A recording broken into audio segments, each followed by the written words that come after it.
Hello and welcome back to our story corner. Today, we're diving into a fascinating tale called The Little House. Let's begin. Once upon a time, there was a man named Prudent. He was a widower, living all alone with his little daughter. His wife had sadly passed away just a few days after giving birth to this little girl, whom they named Rosalie. Now, Rosalie's father was a very wealthy man. He lived in a grand house, which he owned, and this house was surrounded by a vast garden. Rosalie could walk and play in this beautiful garden whenever she wished. She was raised with immense tenderness and gentleness. But her father had also taught her the importance of unquestioning obedience. He had one strict rule: she was absolutely forbidden to ask him any useless questions, or to insist on knowing anything he didn't want to tell her. Through this constant care and watchfulness, he had almost managed to cure one of Rosalie's biggest faults,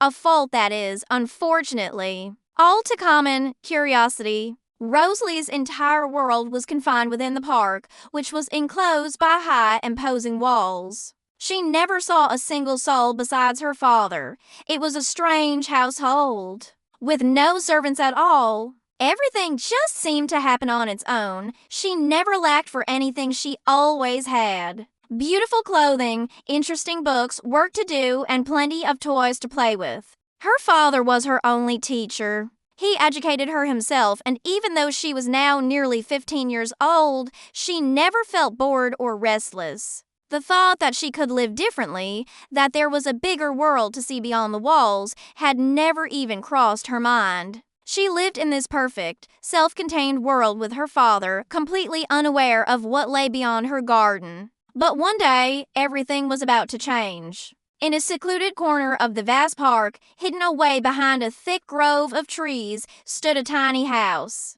This house was no bigger than a little hut. Rosalie had never noticed it before. It was old, the roof was covered in moss, and the walls were a grayish color. Ivy and other climbing plants clung to its sides, almost swallowing it whole. When Rosalie first discovered this little house, she ran straight to her father. She told him about her discovery and asked him what this mysterious little building was. "That's a good question, my dear Rosalie," he said with a kind but firm smile. "I can't tell you the answer right now. But I promise you this: if you can keep yourself from entering that little house, or even from getting too close to its door, for 1 whole year, then after that year, I will give you the key. You will be its mistress, and you will learn its secrets." Rosalie was overjoyed by this promise. She thanked her father and assured him that she would obey his command. And she meant it. For the next few days, she didn't even go near the grove of trees where the little house was hidden. She busied herself with her studies, her walks, and her games,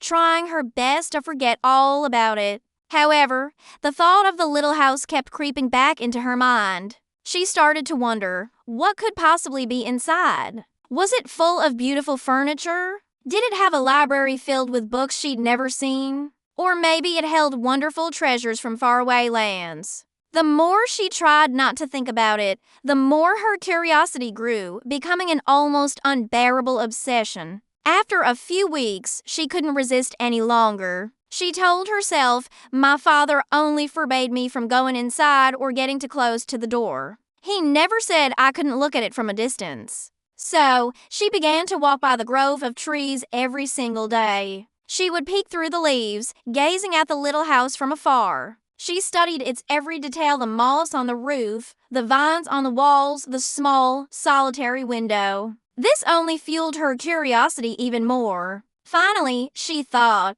walking by isn't enough. I'll just go a little closer. I won't touch the door, so I won't be disobeying my father. With this reasoning, she stepped out of the grove and walked right up to the little house. She circled it, examining it from every angle. She stood on her tiptoes to peer through the dusty window, but the inside was too dark to see anything clearly. She noticed a tiny keyhole in the door. It was old and rusted. Without thinking, she bent down and put her eye to the keyhole, hoping to catch a glimpse of the secrets within. But as she did, something sharp pricked her eye, causing a sharp, stinging pain. What happened to Rosalie? And what secrets does the little house hold?